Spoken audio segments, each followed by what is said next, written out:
WrestleMania season's here. It might not be as exciting as past years. Have no fear.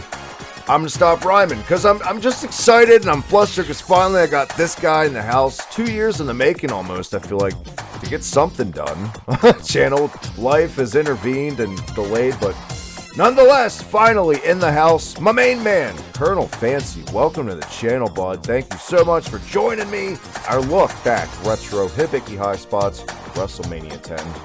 Real quick, before we get down to the brass tacks, where can everyone catch you and all that you do? You can catch me on Twitter at Burned Retinas, at Colonel Fancy. I don't know which one it is. I think at the Burned Retinas. And you can check out my YouTube channel, also called Burned Retinas, the home of CF reviews and beat up Let's Plays, where I play retro and probably some modern games very poorly. Amen. Get over there, check him out, guys. So I love your game reviews. I always have good stuff. And I'm not just saying that because he's here, guys. So F you. They're really good. If you're into gaming content on YouTube, right up your alley. And as always, check us out right here on YouTube. Hit that red button down below, subscribe. All the goodness, retro gaming, pro wrestling, heavy metal, horror podcast, Terry Bollea bullshit, everything in between. I'm already out of breath, and I'm only halfway done the plugs. Official Hibiki TMD merch, unionsmack.bigcartel.com. Check it out today. A lot of things on sale. My co-host, Union Smack, his book, NXT UK Year 1, and Undertaker Trip Down Death Valley, available on lulu.com. Now also catch our brand new Union Smack t-shirt, Rocky Bia's store, Pro Wrestling Tees. Thank you to The Rock for features over there, prowrestlingtees.com/RockyBia. WrestleMania 10. I was so happy when because you guys know the drill. If it's your first time tuning in to an episode of Hibiki Highspots, every episode a different guest. They pick the topic. Any era of pro wrestling. Could be anything. We've gone to the Attitude Era. We've talked about dark sides of Ultimate Warriors. We've done this. We've done that. I always love talking about probably like WrestleManias 1 through 14 are the most nostalgic for me. Maybe up to 17. We'll see. I could review this in my sleep. This is one of those pay-per-views. We're talking off air. Our dads bought it for us on pay-per-view as children. They recorded it for us on VHS. Shout out to our dads. And we got to watch it over and over. And I found myself doing that back in the day with so many things, because that's all we had. There wasn't a YouTube. This pay-per-view, I love it. To this day, I think it's held up. It's one of the better WrestleMania pay-per-views from the early 90s. I really enjoy this pay-per-view. Even though there's some questionable booking on the card, on paper, Colonel. If you look at it, I mean, we see Men on a Mission, Dink. It works somehow. It just works. This era, it wasn't always great in 94, but this show, it just all came together, I feel like, in a perfect ending, a perfect way to kick it off, and everything in between. Oh, that Alundra Blaze match that just sort of seemed kind of right the hell out of nowhere. Yeah. And this was a pretty good show. And probably more so than anything else. I thought it had one of the stronger builds, where I remember a lot of the angles leading into the show. Some of the stuff I wouldn't learn until like years later, about like one of the reasons why there were 2 Intercontinental belts is because Shawn refused to drop it because he lays down for nobody.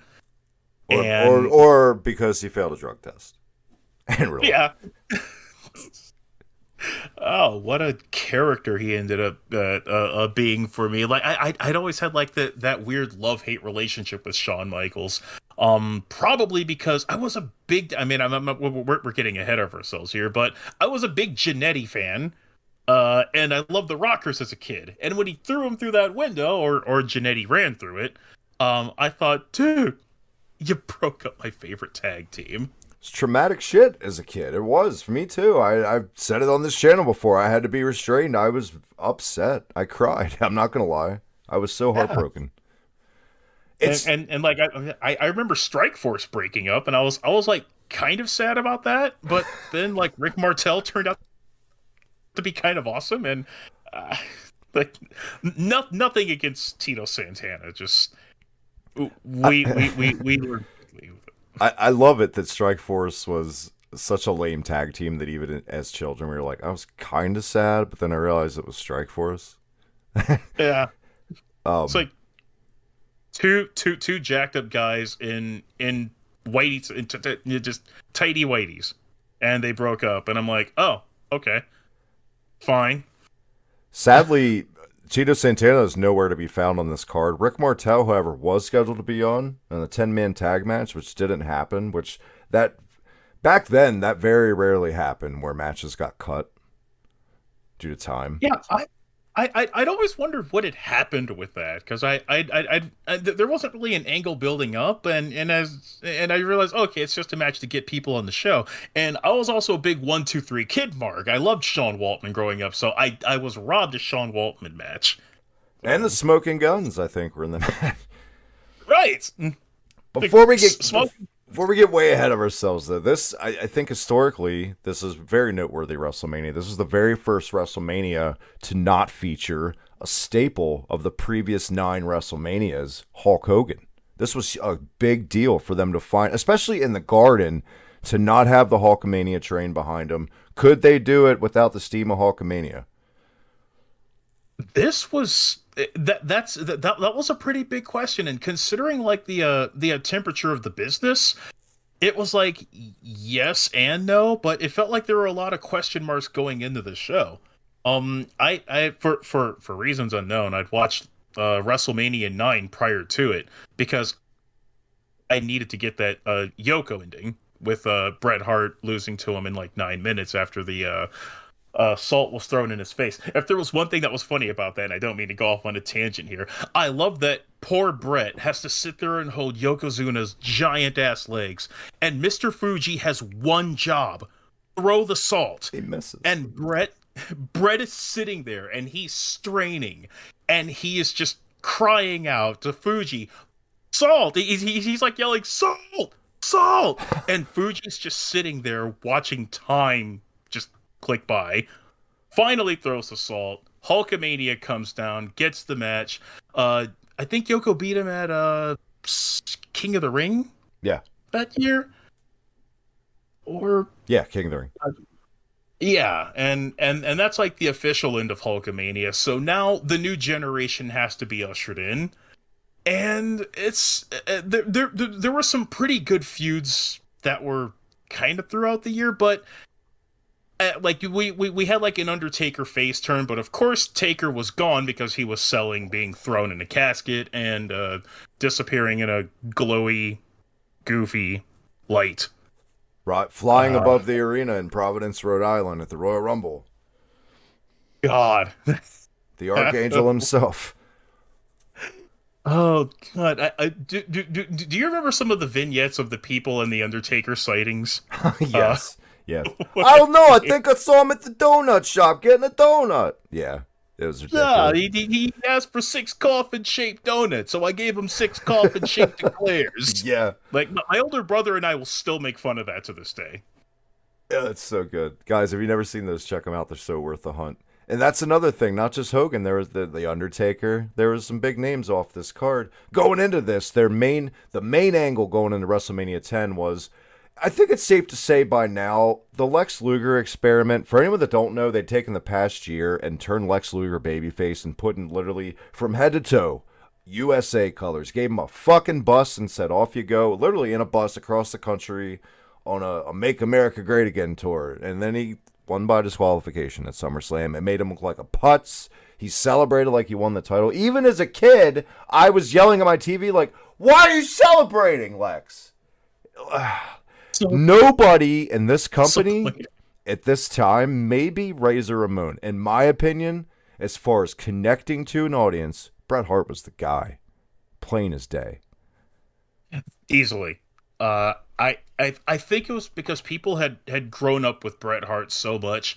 I think you might have said this on your last show with Tennant, is that he was kind of like the WWF Sting. A little bit of like a franchise guy. Could probably be the guy with the machine behind him, but people had watched Bret Hart grow up before their eyes for like nearly a decade or so around this time, because the Hart Foundation was been there since about 86. Yeah, 87. I think Bret came in as Cowboy Bret Hart in like late 84, and then I think they formed in late 85 or some shit, something like that. So Yeah, I know I'm a fountain of information, guys. I'm so professional this week. Apologies. and with poor Luger, I as I watched him throughout the years, I really only thought that the only time I felt like he had any real like relatable babyface fire was probably in '96 going up against Hogan at Hog Wild. I felt that that was the only time that he really had that. When I'm watching the Lex Express stuff, I'm seeing a guy who's a natural heel Yeah. try to put on an act. It was, And even for 93, it was forced. And dare I say, the first ever for this company, John Cena, Roman Reigns-esque push for a guy where it just wasn't clear. And it wasn't just like, you know, like maybe back, you know, the inner circle events be like, I don't think Brett's working. No, this was visibly, audibly on screen. Luger would get booed in some towns on camera, on television. It was noticeable. It wasn't working. very. He was just indifferent, and I think it's well a part of it with it being the gear and his verbiage. Like Lex Luger promos, he talks like a collegiate jock, who just shoved people in lockers. Yeah. I I equate this to why Brett got so much more over than Lex. To a more modern angle, this was kind of in a way Batista and Daniel Bryan in 2014. It's much easier to get behind a Daniel Bryan, somebody you've seen come of age, than who's this fucking dickhead just waltzing in from Hollywood. Not that Lex waltzed in from Hollywood, but Lex's character in the NWA before this, the narcissist only months before, was the cock of the walk, pushing guys in lockers, like you said. I can't imagine who I'm going to pull for. Am I going to cheer for fucking Pete Davidson or Ricky Berwick? Come on.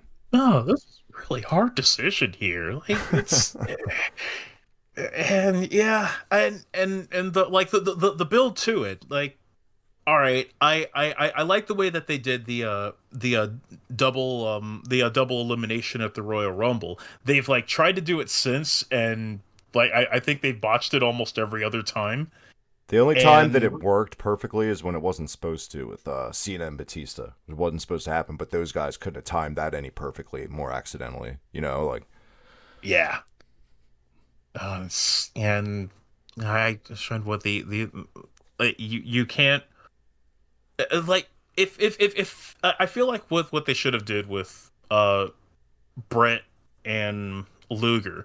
At first I thought, okay, maybe they should like face each other, but then I remember Jack Tunney did like the coin toss thing, and if Luger won the coin toss, he would face Yoko first.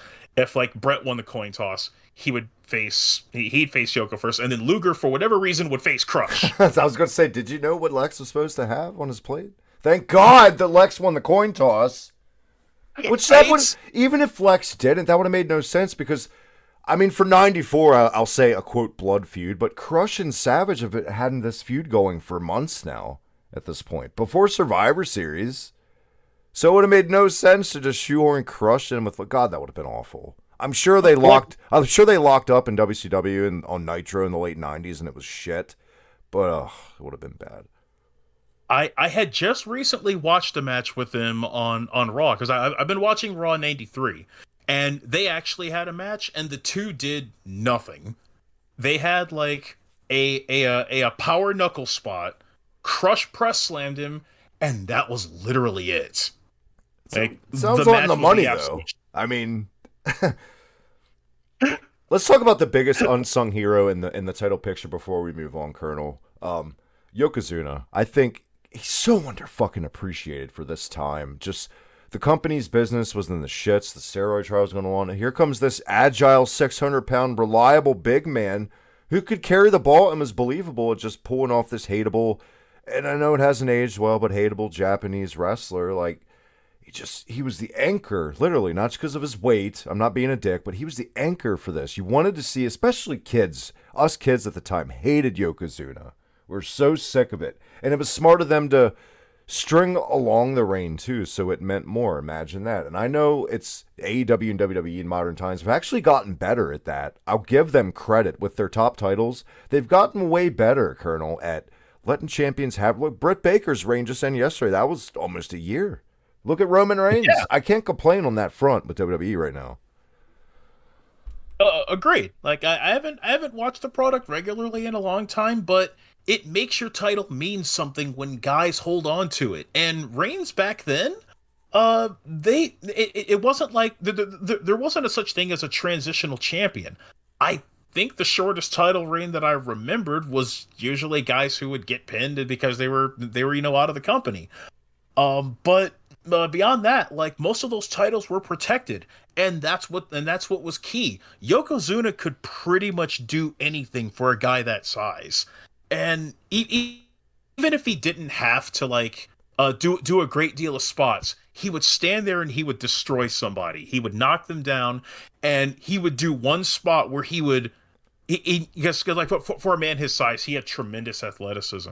He would like sprint for a second, and he'd do that leg drop, and halfway in the air, you could hear the crowd like, oh my god!" Crush somebody with that leg drop, and the crowd would gasp. You know, another thing about him, and I'm not talking about the bonsai drops, those clips on the squash guys, because maybe those guys were assholes backstage. But I think another thing people don't talk about enough with Yokozuna, and it was immediately, and man, we're just on the same page so much. That leg drop, people don't talk about how safe he was, because if he wanted to, he could kill you with that leg drop right on your neck easily, but he didn't. You never heard about Yoko hurting guys. Look at Mabel. Look at Nia Jax. All those big guys.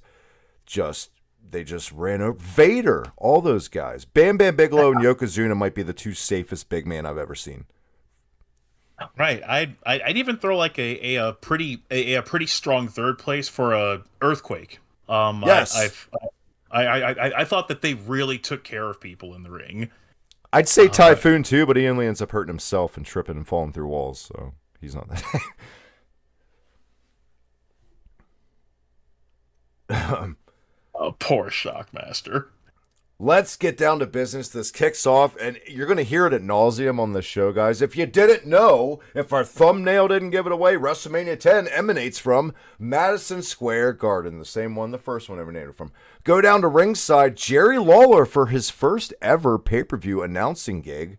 Hell of a way to make a debut here with Vince McMahon. Jerry Lawler actually returning to the WWF at this time when there's some not so cool stuff going on in his legal life with some allegations down in Memphis with some possible underage women, but he got off. I'm not here to say if he's right or wrong, but he's back. He's Little Richard with one of the worst lip-syncing jobs I've ever seen.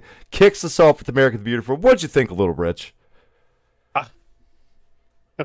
I didn't notice the lip singing, of course, back then.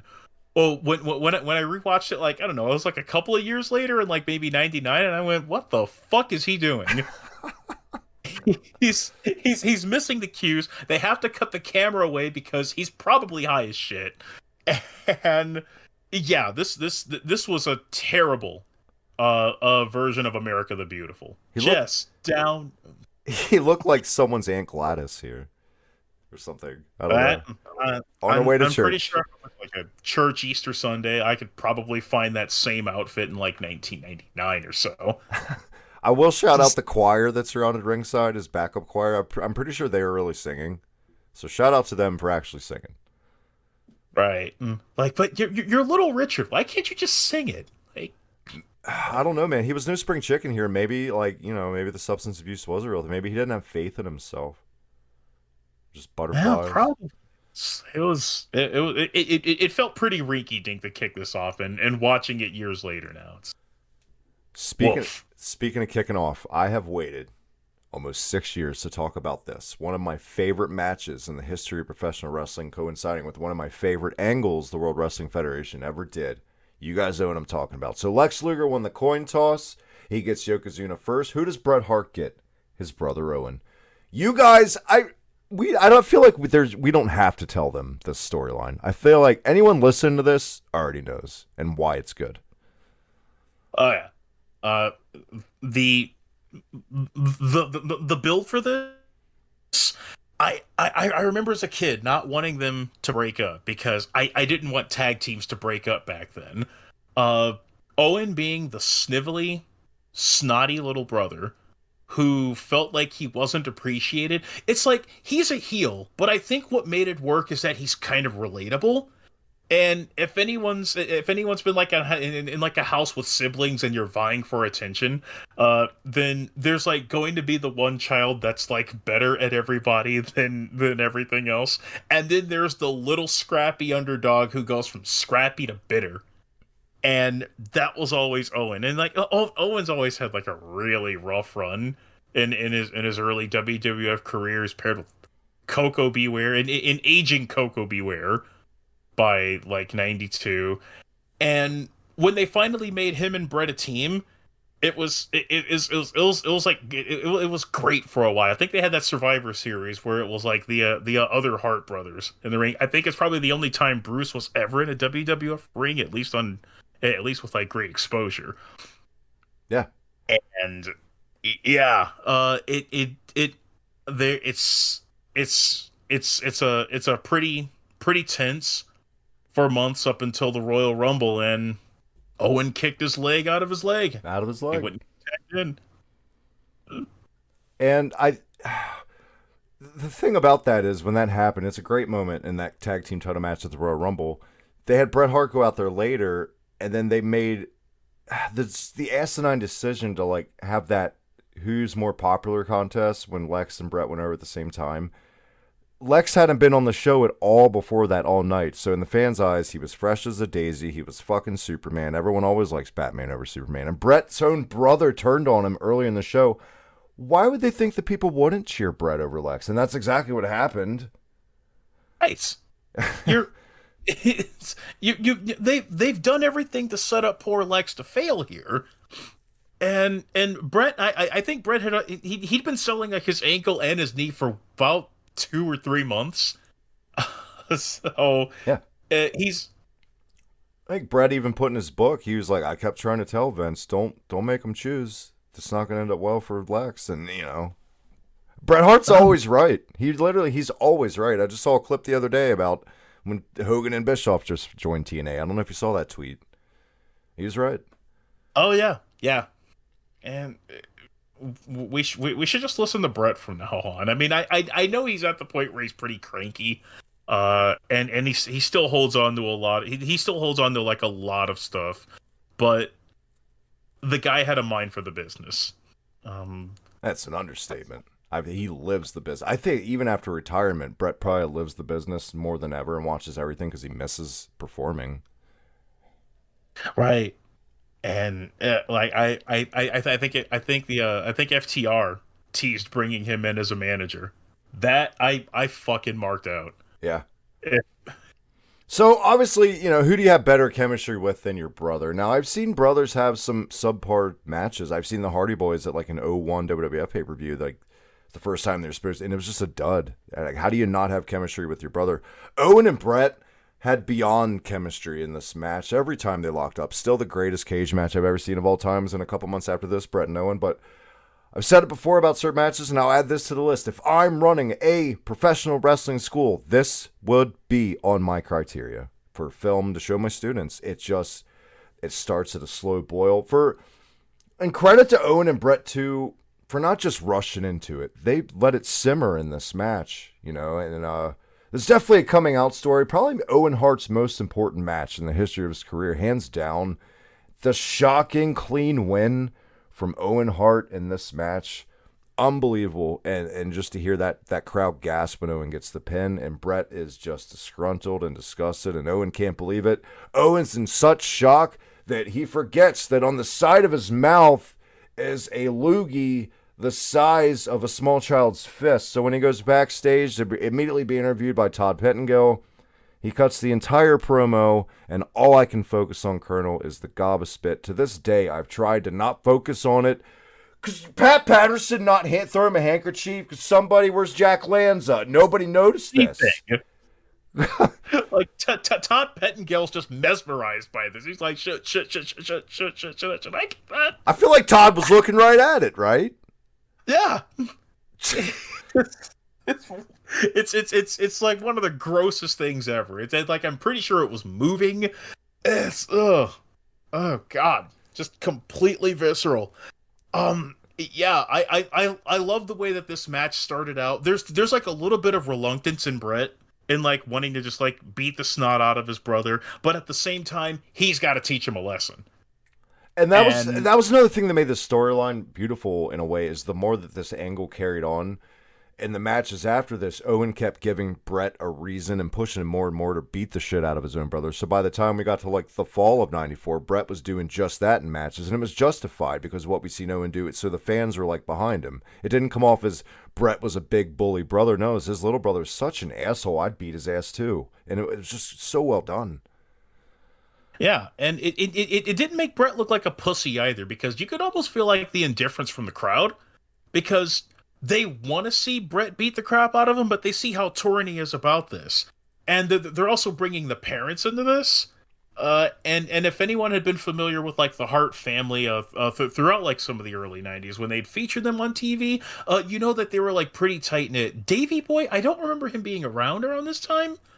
But that was kind of like another thing. Is Brett was one who always like wanted to wrestle out of respect. He never really wrestled people out of like anger, because his on-screen character and the guy in real life like respected the business. That's also what made like the Brett and Shawn feud so real, because it was real. And yeah, Owen, a little cocky shit who always rubbed his success in everyone's faces. Just the perfect heel, and getting the win over Brett was, yeah, it pretty much legitimized him as like a top contender, because I don't think that people saw Owen being taken seriously up until then. No, because he had been in fucking high energy before this, and just maybe, I mean, maybe a little more than a job guy, but not by much for like 2 years. Yeah, like he's just on this roster, and he's just sort of like hanging around and doing random things. And it's such a contrast when you hear the stories about Owen like behind the curtains, and he's like one of the most sweetest individuals ever. That's just another testament to how fantastic he He was. played the fucking brat so well, so well. Yeah, There loved it. might be a couple stinkers on this card. We're probably not going to go as in depth on. I mean, I could spend an hour on this match alone in this angle, so maybe we'll save that for another day for a certain special episode. Up next, our second match of the night, mixed tag action. First mixed tag since WrestleMania 6 with Dusty and Sapphire and Savage and Sherry. Not quite as enjoyable though. Not quite as a Bam Bam Bigelow and Luna Vachon versus Doink and Dink. This one was uh, just bad. And Six I 6 minutes felt like 40. this was like the longest 6 minute match I think I'd ever seen. I'd actually had to check like the time cues for it. Like, how long did this match go on? Everybody was on completely different pages. Um, I actually needed to go look at footage of Ray Apollo wrestling as anything else other than Doink. He wasn't bad, but his work rate was he and Bigelow didn't gel like at all, and Luna Vachon was getting visibly pissed off in this match. Frustrating wrestling Tiger Jackson or Dink. Yeah, That just one of the more entertaining parts of the match, I will say, was just like Luna like trying to catch him and doing like Tom and Jerry dives, and he'd like slip out of there. I don't know. I'm with you. I mean, Matt Bourne was sorely missed at this point. The heel Doink character was tremendous. It was I love it, and this was just trash. I think it was inevitable, especially this time in WWF, though. Like, no matter what, Vince was going to make this character babyface anyway. Not just because heel Doink was getting good reactions, but Vince just sees kids and figures, and it's a literal fucking clown. So I feel like Vince would have turned him babyface either way. It was never the same. You could throw Dink, Pink, Stink, I don't care, Shrink, any of them. It just made it worse. The more they tried to enhance Doink with, it just hurt the character. It made it so bad and cheesy. do you think it was he always just wanted to try and capture that junkyard dog thing with like that one character that would connect with the kids, and Doink was the latest experiment for that? Vince was I want to say beyond grasping at straws at this point. I don't care what the fuck Vince has said in interviews over the year. He had to have been in some sort of panic mode that he didn't have his Terry anymore. The Terry was gone. So I feel like it was just shit rolls downhill. And I think everything else, he was so adamant. Like, I got to have the kids. Got to have the kids demographic tackled. We got to be sillier. We got to be fucking ridiculous. Kids love this shit. It just... I need those kids, pal. It's just such a misfire. You look around in society at the time, grunge at this point was dominating music. Just television was getting more adult oriented. You could say certain things on air you couldn't a couple years before this. Movies were getting movies are always kind of violent in the 80s, but still, like, times were changing. And obviously, like, 4 years after this with the Attitude Era, they get it with the right guy from New York, bro, but not this time. And this was a rough watch. I don't recommend this match at all. Yeah. Poor Bam Bam Bigelow. Just one of the most misused big men. Shit. In the WWF. Just, I would have liked to seen him and Earthquake have a match, if anything. Fuck. On this card. Seriously. And don't give him 8 seconds. That's not what I mean by that, guys. I mean, give him a match. And have Bam Bam go over. A little passing of the torch moment from Quakers to Bammers. Yeah, I mean, Tento was practically on his way out by this point, so just give him the win. And he was on his way to Terryland.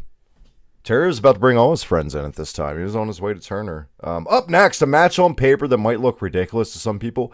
Actually, a really good match for what it was. And it was kind of a trailblazer as far as hardcore matches and 24/7 Falls Count Anywhere. Randy Savage in his last, sadly, WrestleMania ever, taking on Evil Crush. Now, a little backstory on this. Didn't always be Evil Crush. He was smiling, bright orange, fucking clown-killing Kona Crush before this. Crush goes out with it. I think it was a legit injury, right? In 93? Yeah.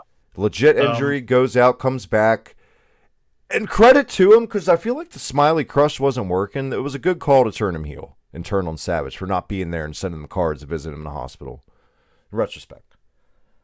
I'd say that's a pretty good... It's a legitimate excuse for a heel turn.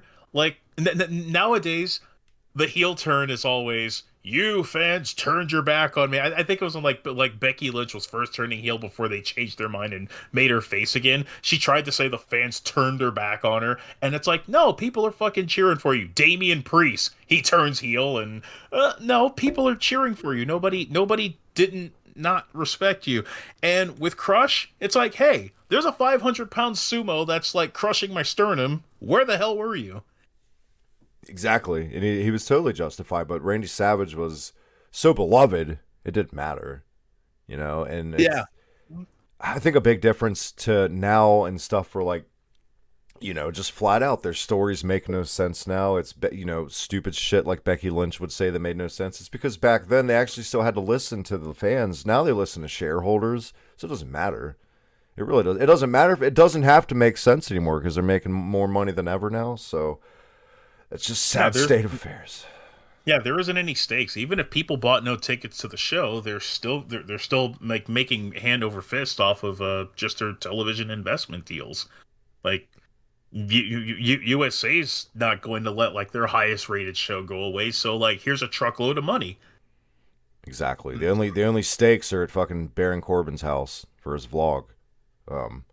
This right? I will say the worst part about this match though, the biggest thing I think that just doesn't make it a must-watch for me is that dreaded, and I'm so glad they eradicated the rule after this. You know exactly what I'm talking about. In this match, it was Falls Count Anywhere, but unlike every other fucking Falls Count Anywhere match in history, it's the first one the company did, so I guess it was new, so maybe they get a pass. You had to the count of 10 to make it back in the ring, and you're safe if you do that, but that's how you lose if you don't make it. This just made for some of the most drawn-out... hokey, like Savage waiting, and how many times do these guys wait till 9? It was just too convenient, and it just exposed it a little bit. Even as a kid, I thought that was ridiculous. And just to hear Howard Finkel slow counting to us like he's on fucking Sesame Street, like we're idiots, it's just not good. It's the only thing I have to complain about in this match. Yeah, that's what I was gonna say. I also think that they had to like score a pinfall first, which I'm sorry, immediately takes the steam out of the match. Right. Yes. Thank you so much for actually adding that. I can't believe I forgot that. Yeah, you got to pin them first, then you got to count of the 10. It does. It totally took the steam out of it. But I will say, there was some good action in this for what it was. Immediately, Randy Savage interrupts Crush's entrance, and I was kind of pissed off. You know why? Because I had never heard Crush's evil theme, and you heard it for like 2 seconds here, and it gets cut off. I didn't even know he had a theme. I didn't remember it. Like I think I'd watched the Survivor Series with the Foreign Fanatics just to hear it. I don't even think they played it then.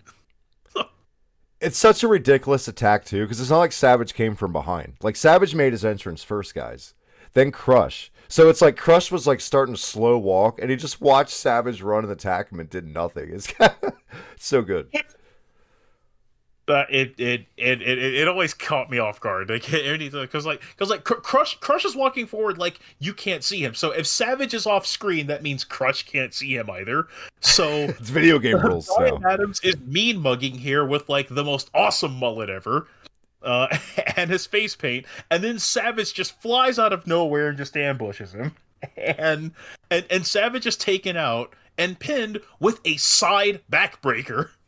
Which is actually like his finisher in the WrestleFest game, I think. Crush backbreaker. Crush backbreaker. That fucking announcer. I'm going to pick you up 3 feet off the ground and then drop you on my knee. That'll do it. I always loved, that was like the only good move Crush ever did was that backbreaker. Yeah, like his work rate was never like the best, but the dude was strong as an ox. I feel like in Demolition, it didn't have to be at all. Like all you had to do in Demolition was just punch. All you had to do, and it would work. You know, we saw all kinds of stuff in this from they would make their way backstage to this weird little equipment setup, and Randy Savage gets a brilliant idea straight out of Looney Tunes. 2 Looney Tunes references on one show. God help me. Lets Randy Savage, which seems like it takes 2 years to tie up Crush, and hang him upside down like a rope and pulley type gimmick. Yeah. I don't even think he got him up all the way. I think he just like pulled him at like halfway through and just like half-assed like tied a knot because like Crush was falling, and he had to pretend he couldn't get up. I feel like they practiced this before and it worked perfectly before, but of course when the red button's on, Crush falls down after he's tied up. Yeah, I bet Vince was if Vince would have been in Gorilla, I bet he would have been losing his shit. But he was on air, so he had to be a good boy. Oh, God. What the? That looks awful. Do it again. Those legendary stories. Oh, God damn it. Those legendary stories like the old Coliseum videotapings. And like, I think it was Flair and Savage had such a shitty match. Vince made them go back out and do the entire match over in front of the same crowd. Or something like that. I think that's the one where Savage dropped the title back to Flair. Yeah. And I feel like Vince would have done that for this if this was a Coliseum video exclusive. Oh, easily. It's a good idea for the finish. Just it wasn't executed well. What a weird final match for like Randy Savage to like go out on that kind of finish. No big elbow drop. Yeah, no shit. Well, there was no elbow drop in this, was there? I think he just like body slammed Fuji, right? And that was it for yeah. Like I'll give it that though. I mean, it was a blood feud, so I wasn't expecting like spots or anything. So, and if there's anything Savage can do, is like he can actually brawl well. So, he defines the word intensity for me, and I think this is one of the first glimpses too, like the Flair angle with Elizabeth and this, where like we started seeing what Savage will become with DDP in WCW, just this uncaged madman. So it's a beautiful thing to see. And it was a weird match for him to go out on, but you would never know that because these fans, this is one of the biggest pops of the night. Randy Savage was treated like a god in this match. Right. Because he was a god, because he's fucking Randy Savage. So to think that Vince thought he had nothing left to offer except commentary at this point. It's unbelievable. Especially after losing Hogan. You would think that he'd do everything he could to keep Savage. Right. And it was the thing that broke the camel's back. Like, Savage wanted a 2-year program with Michaels. Okay. I think it would have worked. Why wouldn't that have worked, Vince? Shit. God, that would have been awesome. Oh, c'est la vie. Randy Savage gets the win. You mentioned this match earlier. I don't expect us to spend more than 3 minutes on this. At the time, I will say another credit to man, I'm giving this company credit twice on this episode. Am I feeling all right? We've come a long way with respect on the women's titles, women's divisions. We may not be where we were a couple years ago.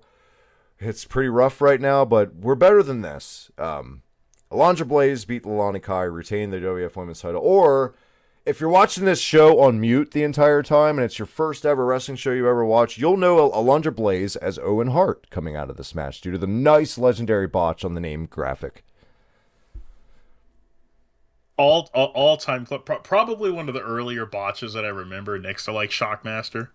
Like between that and leg and leg out of your leg, Alundra Blaze being Owen Hart is probably one of like the first memes that I remember on like E-Bombs World or something. Just And this is just a fun thing for me and Colonel to do, guys, so be jealous. Literally, like if you look in the Discord right now and you scroll up 2 seconds, look at the image, the first image you see.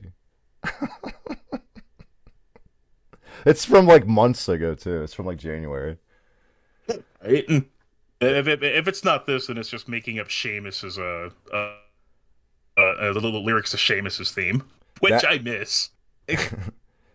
I think the best visual blunder WWE ever unintentionally did was the big cast thing, the big ass. It's so good. Yeah. This match thankfully only went 3 minutes and 20 seconds, Colonel. Leilani Kai, I mean, why are we calling her up? I mean, this was around the time we were getting this influx of women from All Japan, women like Bull Nakano and all these. Leilani Kai, she wasn't even good in like 85. I'm sorry. And her wrestling was like right out of like the 50s. Like she didn't really know how to do much.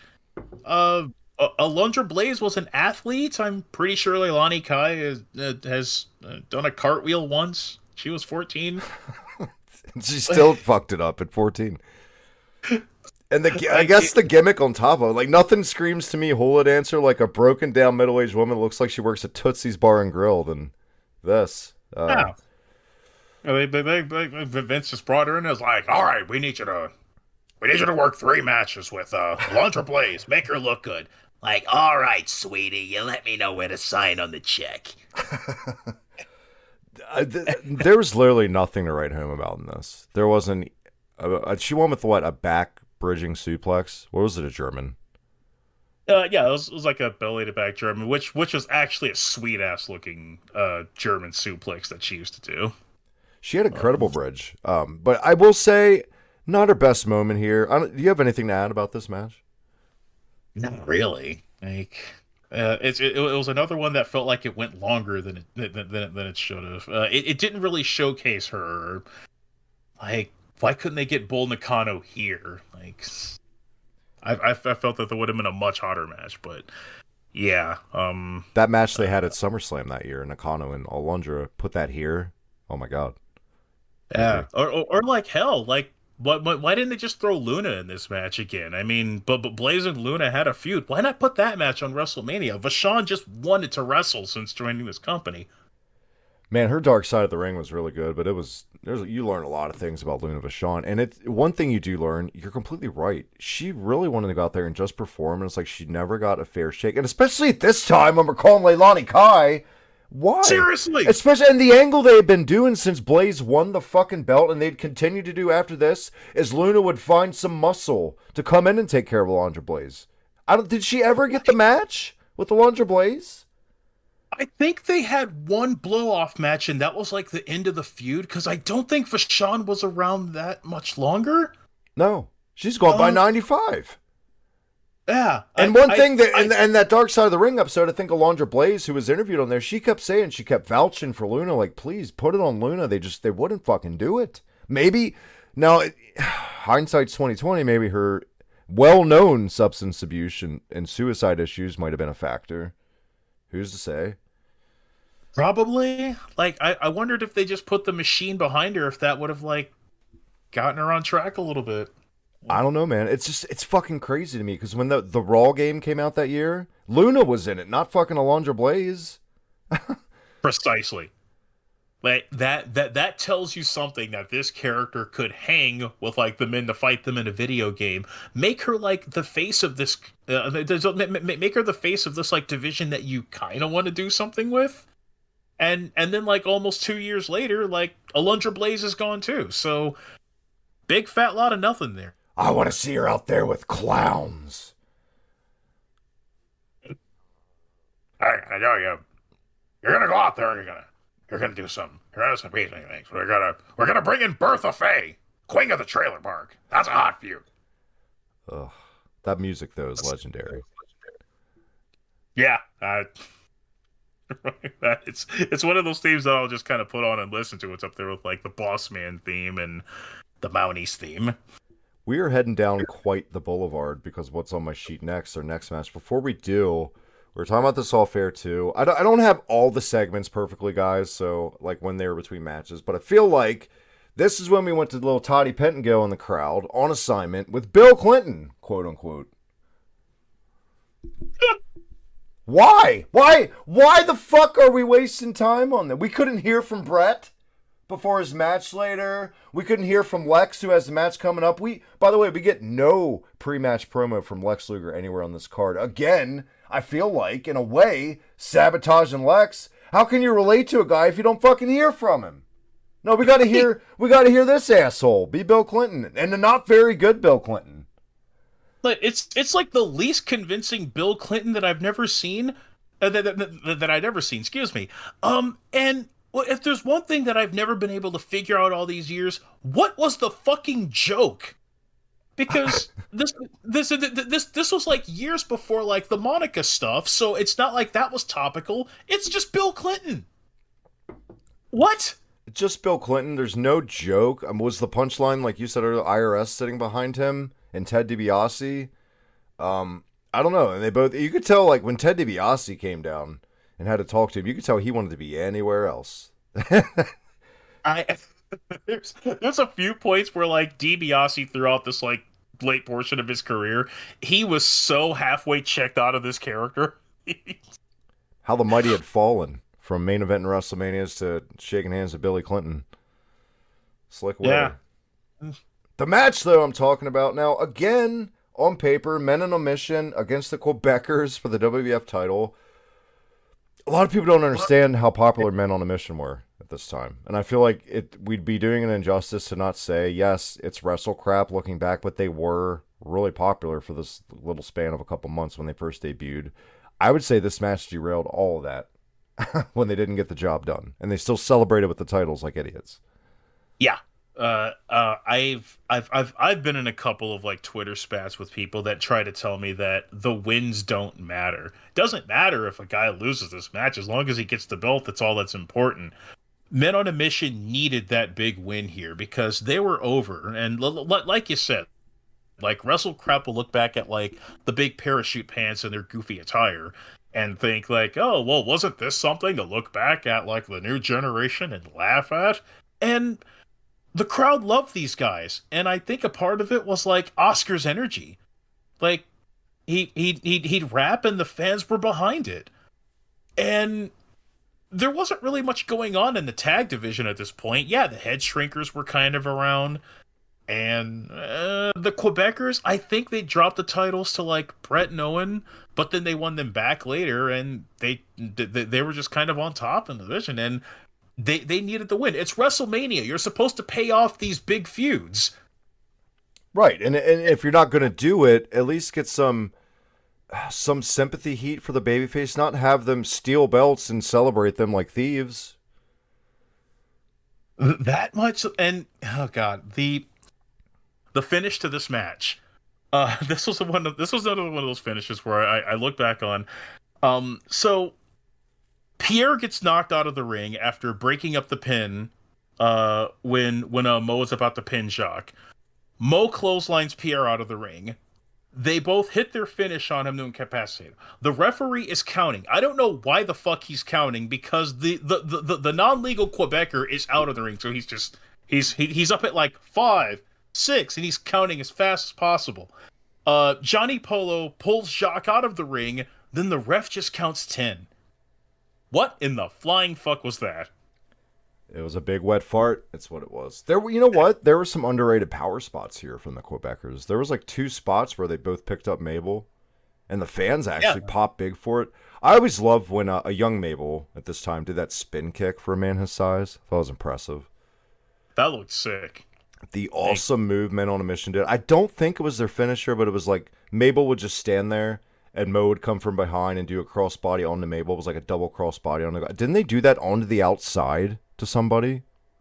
Yes. That's like what they hit Pierre with. Yeah. To take him out. Very impressive. That move actually reminds me of like Heavy Machinery's finisher, the like trash compactor. Something. I'm very impressed you know the name of it. or was that Duke the Dumpster Drosey's finish? Might have been. Oh, I remember Drosey. Jesus Christ. I remember Drosey yelling, "It's time to take out the trash," every time he hit his finisher. So bad. It's hokey as hell. I've seen this show a lot of times, guys, and when you do that in life, you're gonna start like watching other things. Like, so I've watched this crowd a good bit. Oh, you got Vlad right there. You got some of the legendary. I think Faith No More fans there. The Rob Zombie fan who's hit a lot of shit.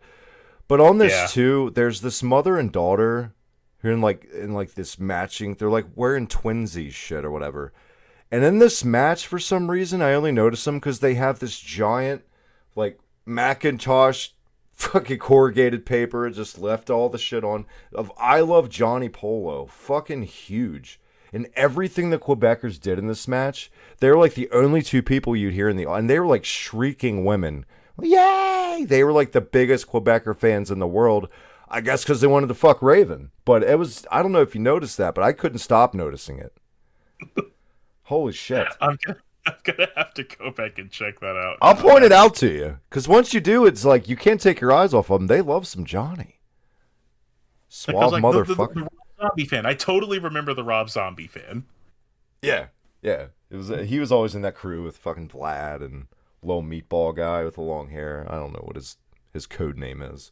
Up next, WWF title match. Up first, Made in the USA, Lex Luger taking on Yokozuna. Before I do want to point out one little thing real quick, because it's important for a match later on. Not that important, but you might have noticed this is the first WrestleMania you hadn't heard a certain ring announcer's voice. That's because Howard Finkel wasn't on the show yet. It was Bill Dunn. And by the way, Bill Dunn sucked. I always thought Bill Dunn sucked. I feel like every guy they tried to replace Finkel with for a while until Garcia couldn't really get the job done. But Cy Sperling from the Hair Club for Men, talk about a fucking 90s retro throwback.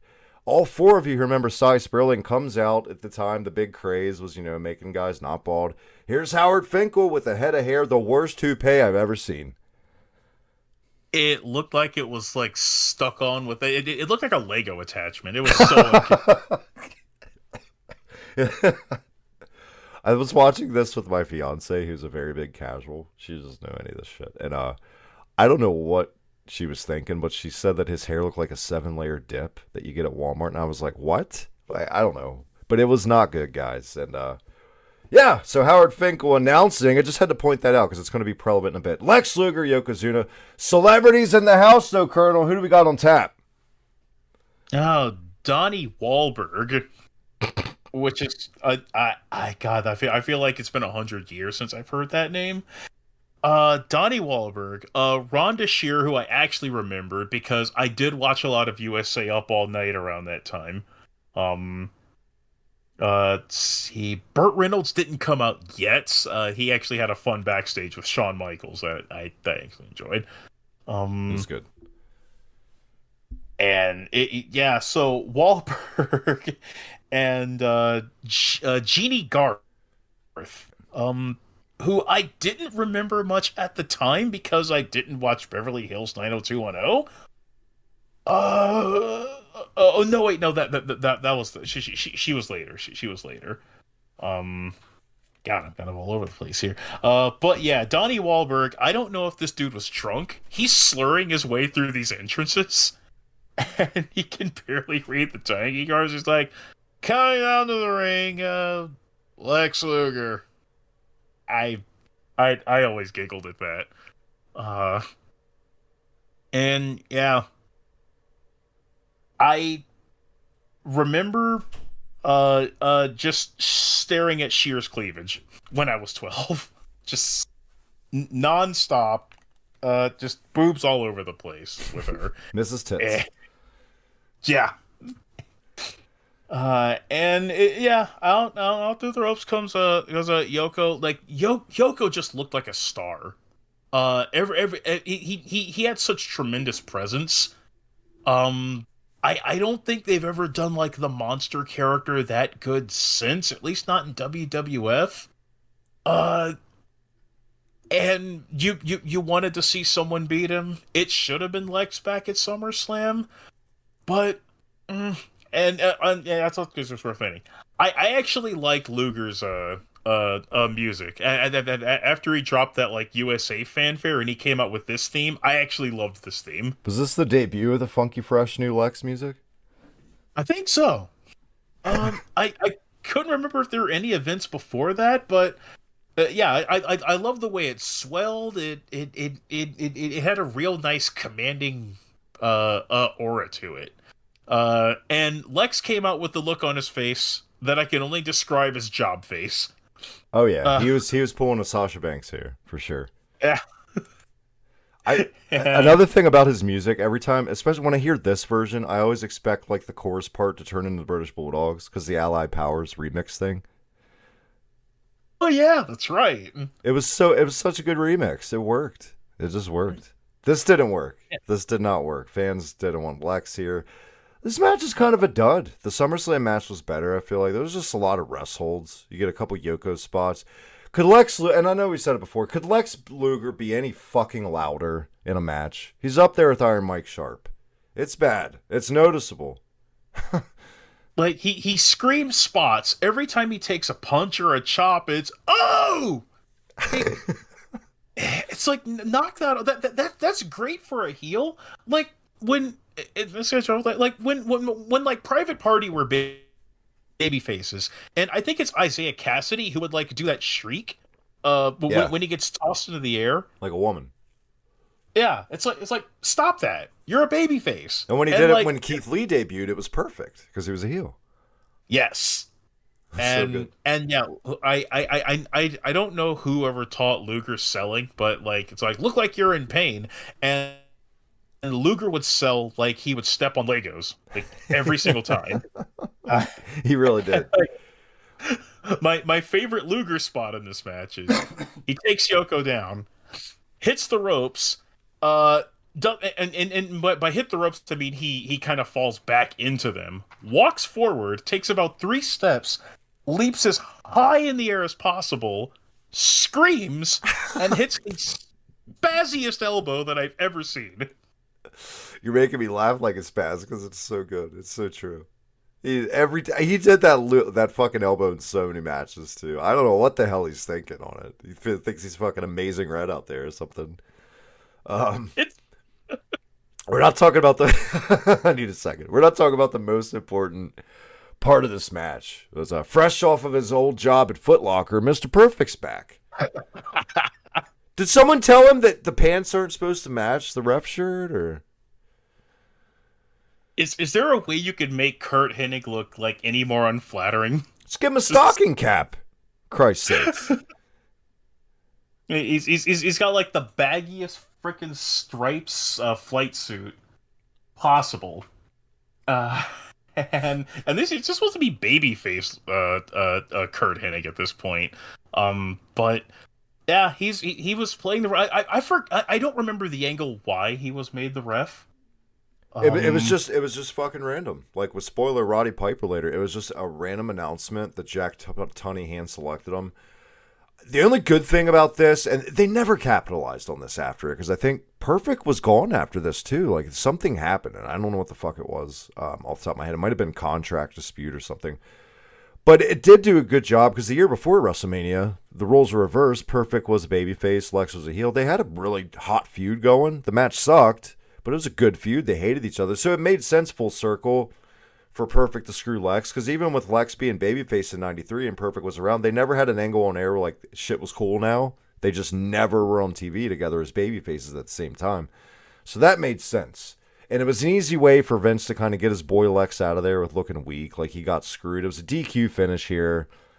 Finish of this match, guys. Lex was going for broke, going for all of it, about to get the win with the illegal forearm. For some reason, Jim Cornette and Mr. Fuji pop up on the apron. Lex punches Fuji, punches Cornette.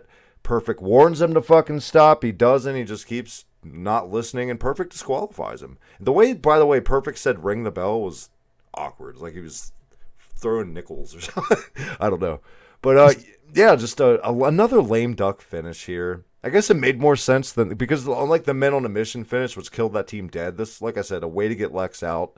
And Brett was the right call anyway. So I guess this was all a good booking decision because he didn't put anything on Lex. We just got out of the woods on this. And then down the mid card, we go to Tatanka at SummerSlam with Lex. Out of the woods. And after that, I think he had a feud with Ludwig Borga. Oh, Christ. I think that might have been a little bit before this. Because I think Borga had just left, I want to say. Because I know going into Survivor Series 93 that year, it was like Lex and Borga like on teams, right? Or some shit. I don't know. Oh, yeah, that's right. Like he was on the Foreign Fanatics team, but yeah, I think that was earlier. I think that was earlier last year.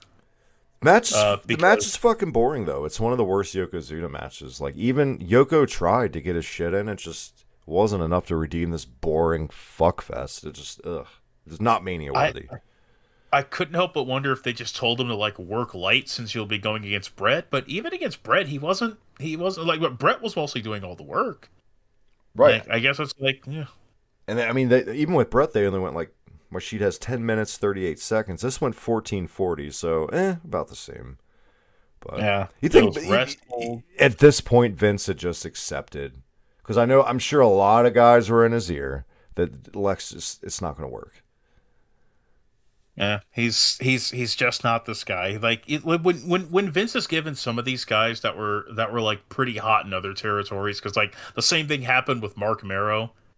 Like we didn't know what to do with him because we couldn't get the Johnny B. Bad character, so let's try and have him be Wild Man Mark Marrow, and it just didn't really connect. And with Luger, the whole Made in America thing, I felt like it at the very least an IC title run, but just nothing. Never got anything. It's crazy. He just hung around on that roster until he just bolted almost a year later, and it always goes down as one of the like biggest what ifs with Lex Luger. Every time he was kind of put in a position to succeed, something would like fuck him up. Let's like make him champion in NWA WCW, but Flair is gone and the crowd's chanting, "We want Flair." Let's try. That was awful timing for Lex. That one, I feel like that wasn't on Lex. That sucked. Barry Windham wasn't no Ric Flair, so just right place, completely wrong time for that one. And yeah. I kind of felt bad for Lex, but I was also a bigger Brett fan, so I didn't feel that bad. I just wish the match didn't go on forever. It was like 14 minutes. Yeah. Post-match, we get Todd Pettengill catching up with Mr. Perfect, asking him why Perfect, why. Essentially, Perfect just repeating the same thing. You put your hands on me, I'm an official, blah, blah. All of a sudden, we get angry Lex with his messed up spiky Bart Simpson hair confronting Perfect. Blah, blah. That's bogus, and you know it! Just fucking pissed. Had to be separated by officials, and that's that. That was supposed to be the next feud, I guess. It just never panned out, like I said. And Yokozuna, now the official main event, signed, sealed, and delivered. Brett and Yokozuna, but I feel like a lot of people, it's kind of like that Vengeance pay-per-view where Jericho won the belt. Everyone wanted it to come down to Austin and The Rock. And when it didn't, it took away from the main event. Not that Brett and Yoko wasn't really a match. It was Yoko squashing Brett until the top rope broke and Brett snuck in and won. But I don't know. Everybody, I feel like, wanted at least. It was especially the last time he'd had that at Mania was Hogan and Warrior, so it would have been cool to see the two top baby faces go at it. Yeah. And it probably would have been a better send off for Luger. It at least would have kept him stronger, I guess. But then again, I don't know. You win the title and drop it in the same night. That probably doesn't really work much. Man, we're hitting the home stretch. We're trudging through. Thankfully, this next match was 35 seconds, so we're not going to have to spend too much time on it. Now, I was saying earlier about Howard Finkel and his toupee and the Hair Club for Men. All of a sudden, we go back. Our next matchup, Earthquake and Adam Bomb. Howard Finkel, the shtick back then. Adam Bomb's manager, Harvey Whippleman. Howard Finkel would always hand the mic to Harvey Whippleman so Whippleman could introduce his man. This time, however, Whippleman was on his period or something, wasn't having it. Just calling him a banana nose and ugly, rips his lapel off his tux. Just pisses Howard. The first time I ever seen Howard Finkel get physical, pushes Harvey on his ass. Here comes Wrath. Yay! Adam Bomb. Man, what a show. We got Chronic on here just having like Kronk didn't even have time to roll the joint. Shit. oh, like Earthquake appeared out of nowhere? I like Power how Slam? I like how that awesome 10-man tag got cut for time, but this and Bill Clinton, I mean, those two segments easily, this and that. I mean, there was your match. Earthquake runs down, bell rings, and the bell rings. Earthquake squashes Adam Bomb, which is Adam Bomb was one of the weirdest jobbers ever because he had $1 million body, he was fucking huge, but just treated like shit. Like, I don't think he was ever given any kind of credibility to WCW's Wrath. Fair to say? Nothing. Like he had like 3 different managers and then was just like a lower card guy. They gave Papa Shango more than they did Adam Bomb. This is one of the last manias, I feel like, Colonel, where they're going to stop throwing just wrestle crap bullshit on it for no reason. I feel like even with the next year at 11 and the worst year ever, 95, I don't remember any wrestle crap. I remember some crap, but not just, horrible, shitty gimmicks. And obviously 12, we wouldn't, and so on and so on. I think this was the last one where just superstar tapings matches to kill time was this Mania. The last one. Yeah, I almost kind of miss those squash matches at Mania, but yeah, by like the mid '90s, like things are getting more intense. We're doing more with guys, and we're making feuds darker and mean more. So, You mentioned him earlier. Burt Reynolds is in the house, Colonel. But first, we're backstage with Rhonda Shear and Shawn Michaels. Shawn gloating and strutting his shit, talking about his upcoming title defense in this ladder match. All of a sudden, oh, excuse me, it was Todd with Rhonda, and Shawn Michaels interrupts. I'm so sorry. But as soon as Shawn Michaels interrupts, I'll give it to Rhonda for someone who's never been in wrestling. She reacted greatly. Shawn, oh my God. she was so cartoonishly smitten with him. It was so kind of charming, and I feel like it was perfect for 94 standards in wrestling. yeah, and then like Burt Reynolds, who's probably one of the cooler guys around the era at the time, he shows up, and like even like it's like in a case like this, like you'll have like the guest stars show up and they'll like make the heel wrestler take a powder. Like I don't feel like Burt buried Shawn. I don't really like buried Shawn, but like Shawn was kind of like, hey man, this guy just stole my thunder here. I think this, if anything, this helped elevate Shawn in a way to share the screen with the Burt fucking Reynolds. Yeah. It's not like, I feel like that would be the case if Shawn was like a year from now. Shawn was like babyface IC champ, but he was supposed to be the chicken shit heel here. So it was good stuff. I know a lot of people don't like this. I don't know why Burt Reynolds was wearing like a NASCAR jacket for some reason, but he was. Maybe he was a big NASCAR fan. Yeah, like that was also like kind of. He also had a cast on his hand like later on. Yeah, who knows? I've heard like in certain shoots. I don't know what to believe of Bruce Pritchard, but Pritchard said it. I think X-Pac said it in a shoot that Burt Reynolds was kind of a dick to deal with backstage. I could see that, I guess. Yeah, Totally. Probably a control freak or something. Like, and anything that's not going to make me look great, I'm not going to do. File our next match under. What do you say about this match, Colonel? In my opinion, the most important match of the 1990s, got to be in the top 5 for this company, is the ladder match. Shawn Michaels, Razor Ramon. First ever on pay-per-view. We'd seen one more before this on some Rampage 92. Brett and Shawn. Shockingly, that match really isn't that good considering who's in it. Compared to this, it's not at all. This was the first match as a kid that I just remember rewinding over and over and fucking over on the VHS to watch. There would be just so many times I would put this VHS of this pay-per-view in just to watch this match and then be done with it. I got my fill next. It was just so goddamn ahead of its time. So ahead of its time. I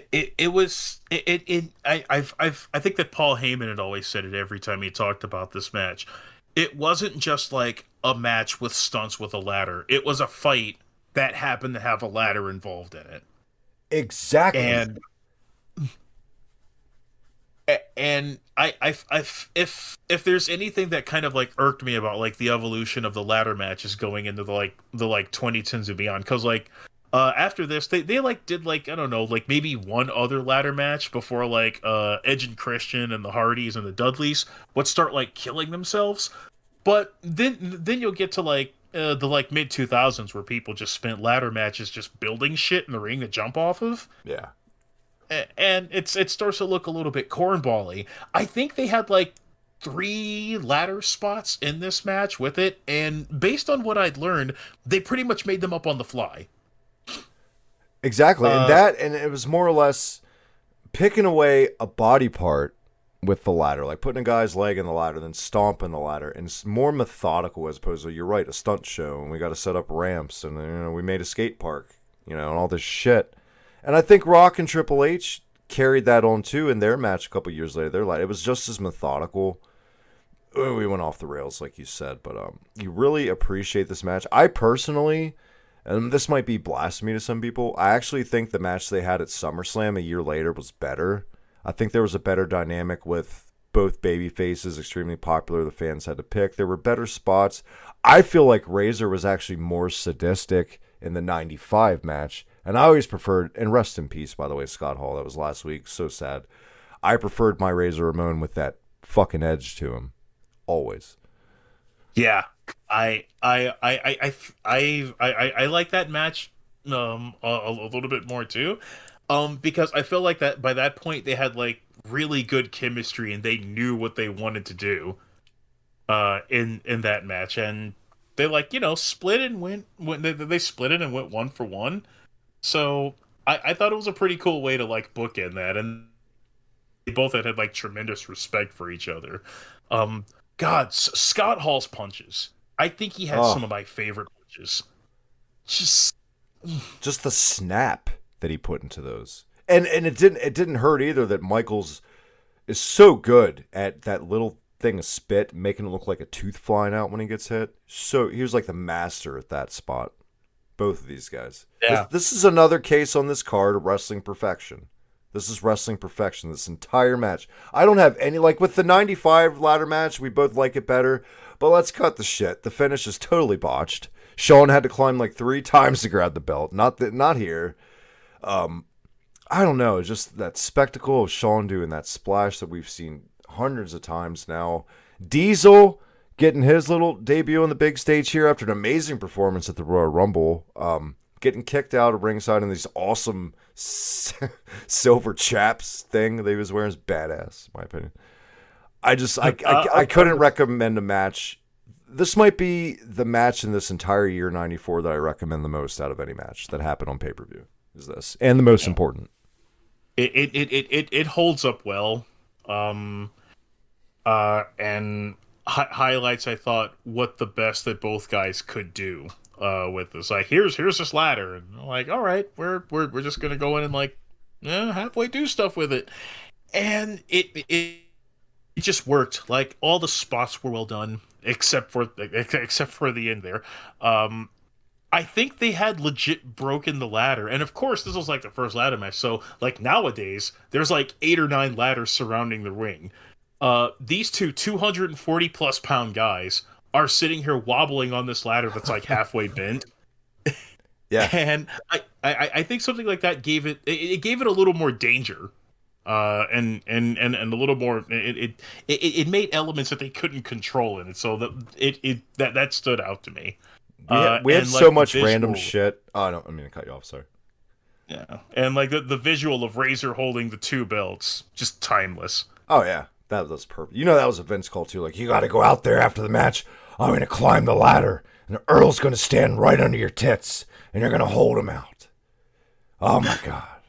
I think poor Scott's exhausted. This ladder's wobbly, and he's like, "I got to get back on this fucking ring again." Yeah, we're recording this on a Thursday night, so we're coming off the heels of last night's AEW Dynamite. Thunder Rosa beating Britt Baker in the cage match. It's gotten to the point in modern wrestling now where there's so much random shit under the ring for no reasons that announcers call it out on air, like Jim Ross last night made the line, "Why we keep thumbtacks under there?" It's a good point. It's a good point. Okay, like a chair I can understand. Why is there a kendo stick under a ring? No shit. Is there one person from Singapore that works for WWE in general? Probably not. Maybe. I just don't know why that weapons had as much lastability as it did. Well, okay, it makes a loud sound. I get That's that, why. but Yeah. but like, oh, under the ring, it's a kendo stick and thumbtacks. Like, I just like once somebody just like, oh my god, they set up Doink the Clown. Don't throw them through Doink.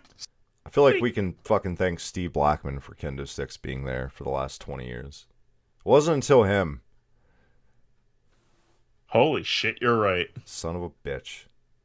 I don't want to say it too loud to Steve Blackman. He's a bounty hunter now. I'll come and slit my throat because he's a legit badass and rips phone books in half with his feet. Christ. Yeah, I'm legit terrified of that man. Head cheese is cool in case he happens to hear this. I was a big fan of that, Steve. You should have been the world champ. Take it all back. Main event time! Bret Hart, Yokozuna, WWF title, but not before Colonel. This special referee is introduced. What a reaction for Roddy Piper. You know what? It actually catches me off guard every time when Piper comes out for this match. I don't know if I'm that much of a mark for it, but I keep forgetting that Piper hits the ring, and my god, this building explodes. Explodes. Not to mention, I mean, he was already a legend by 94, but it had been about 2 or 3 years since we'd seen Roddy. Yeah, because I think the last time we saw him was his match with Bret at 8. That or it was like fucking playing bagpipes at SummerSlam or something. That was it. Right? Yeah. And yeah, like he was just beloved by this point, and I